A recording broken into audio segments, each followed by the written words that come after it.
Hello, and welcome to another edition of Todd Talk, where we take teaching theory and turn it into teaching practice. The topic for today's Todd Talk is going to be problem-based learning as part of our series of inquiry-based learning. So the first question we need to answer is, where does problem-based learning fall under the umbrella of inquiry learning? So in this visual you can see here, under inquiry learning, it all involves collaboration. So kids working in groups, kids working together. It involves project-based learning, which I already covered in one Todd Talk, which how to set up your projects. It also includes problem-based learning, which we're going to talk about today. And then a future installment, which we'll talk about case studies or case-based learning.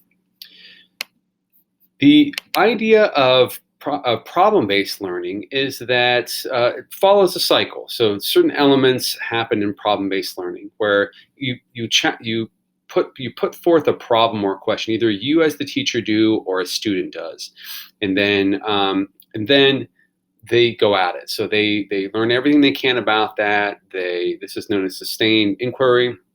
They research, they do all this, and then the authenticity element is that they are finding evidence to back up their statements and back up their opinions or back up their positions. And providing student voice and choice is always really important in any inquiry-based learning, as is the reflection piece, where you have students then think about what it is that they have come up with and to make it better through this reflection. So they critique and revise and improve, and then this eventually leads into some sort of public product. And so that's the basic element designs of project-based learning.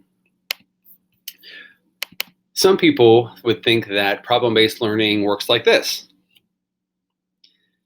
It would be great if that's how all teaching takes place, but we know that the miracle doesn't occur, that it has to be, you have to have a structure in place in order to do that. So the cycle of project-based learning, which kind of follows along with the elements I talked about, is you identify the problem, students then generate a hypothesis, or this class as a whole creates a hypothesis. They identify what they need to learn, then they go and learn what it is that they need to learn in order to answer the question that has been posed. Then they take this knowledge that they have gathered through their research and they apply it to make new knowledge or new decisions. And then they show what it is that they have learned or what they've mastered, and then they reflect upon this learning. This follows very closely the engineering design process, which you see here, which is to ask, imagine, plan, create, and improve. So it falls into that same realm. So this is used a lot in STEM education.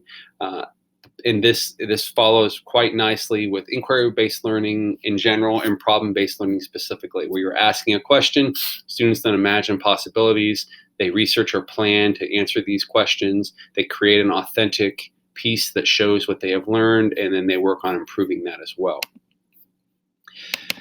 Problem-based learning is somewhat different than traditional learning, where in traditional learning, basically students are told what they need to know by the teacher typically. So they're said, you need to know this, and so they memorize it. And then you assign a problem to illustrate how that's used. So for example, in math class, if you're trying to teach them how to use multiplication, you teach them what they need to know when it comes to multiplication. They memorize things such as their multiplication facts and the different strategies for multiplying, and then you give them a problem, and then they try to solve that problem to show that they know how multiplication works. In problem-based learning, it works a little differently in that the problem is assigned by the teacher or can be done by the students, but that's basically the main role of the teacher, is to supply the problem or to foster the problem. From then, the students take it over, where they identify what they need to know, and then they research whatever it is that they have, what avenues they are pursuing. And then they learn and apply what they have discovered to solve the problem and show what they have learned. You can see in these two, the traditional learning is very much sage from the stage, where the teacher's in front of the class controlling the action. The problem-based learning, the teacher's role is different, and we'll talk about this later on, but it's more the guide from the side, where they are, you're asking probing questions to get them to think about things and just kind of trying to advise them as best you can when it comes to their problem that they're trying to solve. So some elements of problem-based learning is that you should definitely have an authentic problem. So it shouldn't be something that like story problems are all well and good, but they're not necessarily authentic. So you can make a story problem that is more authentic. And in problem-based learning, you want to make your problem authentic. So it's a problem that someone really faced. You don't have to use a present-day problem. You could use something that happened in the past. But it's a real problem. Or you can think about something in the future that might be a problem. Authentic assessment, like I said, is because it's an authentic problem, you need to have an authentic assessment. So that means that they're not just creating a paper, they are performing in front of an audience of people that know what it is that they're talking about, or that they're creating some kind of product. Like if they are writing something, they're making sure it gets sent to a newspaper or some periodical. So it's authentic in nature. Student collaboration is big in inquiry-based learning in general, but especially in problem-based learning where students worked in teams and they're learning how to collaborate with one another. And then it does require that the teacher facilitates, not teaches necessarily, but facilitates what is going on and leading kids to where they need to go. What you see here is kind of how problem-based learning looks to the student and how it can look to a teacher. Because problem-based learning usually does not have one correct answer. It has, multiple creative solutions, and that's what's so great about it, is that kids can come up with lots of possibilities. So it allows them to use their creativity. It allows them to use those higher level thinking skills that are so important in the classroom. Some examples of project-based learning, because it can stretch from kindergarten all the way to seniors in high school. So in kindergarten, if you had kids investigate insects that are eating the leaves off plants in the school garden, this is a real problem. This might be really going on. And so students would look at that problem and what they could do to try to prevent this problem. So that's authentic. And then they have to come up with an authentic solution that they might actually use at the school. 12th grade, an example of this would be they have to design a logo for a brand for a community art show that this is going to be displayed to the public. So this is very authentic in nature.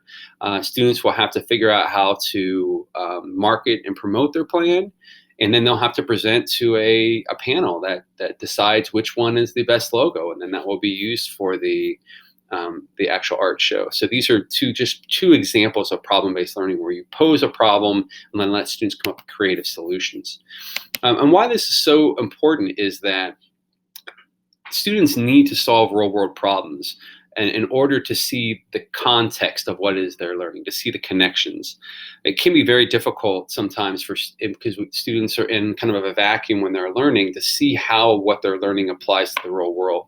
And problem-based learning does a really good job of connecting that to the real world and to the context of what it is, of why they should be learning what they're learning. So you as a teacher, to make it more practical and make it more usable for you, can create your own effective problem-based learning scenarios. So they can be defined by the students, something that they're interested in or something they've shown passion about.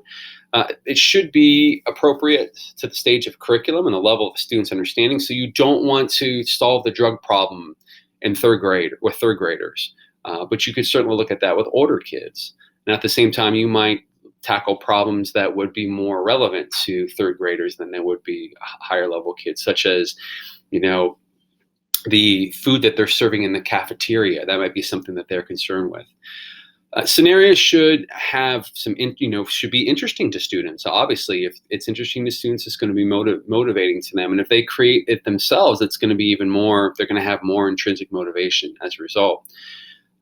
Scenarios should have cues to stimulate discussion. So in other words, students are not just looking at facts and applying those facts, but they're thinking about things. They're having discussions with one another. They are debating. They are figuring out through this process of what it is that they're learning.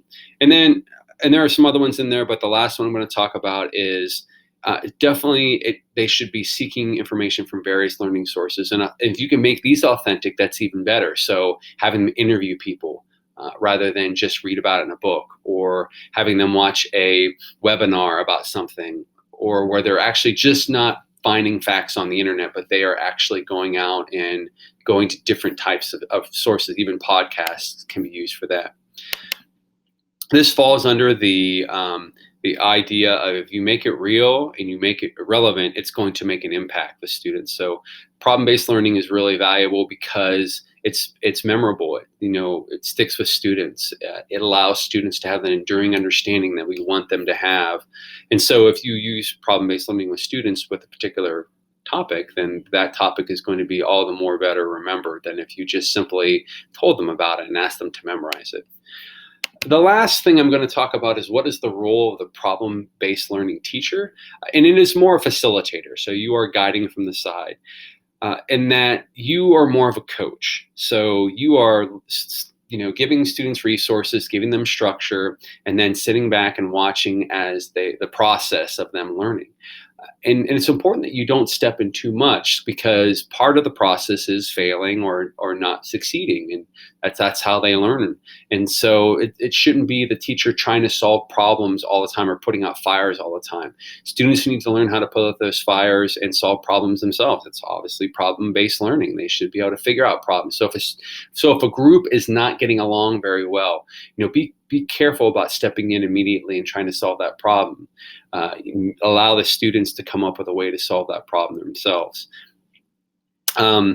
So also with problem-based teacher, you become less active in front of the classroom. And so it frees you up to have conversations with students and to really kind of push them to another level, especially with our gifted students. You can ask questions that are going to make them think about something in a different way. This different style of teaching can be like a new skill for many teachers. And so getting comfortable with it can take a little bit, but it's hard to not be in front of the classroom, especially if that is your method of teaching for many years. But I did that. I was in front of the classroom for many years, and then kind of changed over to this and found it much more valuable for me, in that I could really get in and have conversations with students and really get in to see the learning that they were doing, which was really important for me. So there you have it in a nutshell. Problem-based learning, one of the branches of inquiry-based learning, but something that is great to use with students and can be very authentic, and as a result is going to be very memorable.